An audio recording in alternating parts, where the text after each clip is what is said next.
faut savoir qu'à partir de 2008, la crise des subprimes a entraîné une baisse des dotations de l'État vis-à-vis des collectivités, donc une baisse des moyens de la diffusion, et que le budget culture a été le premier qui a été touché par ces choses-là.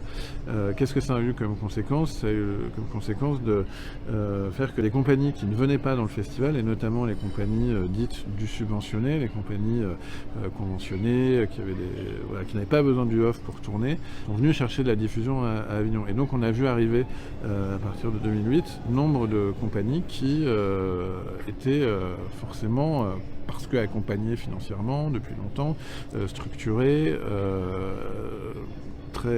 arrivant avec des moyens de production donc beaucoup plus importants, forcément ça a fait que l'offre a été à l'image de la qualité déjà de ces compagnies.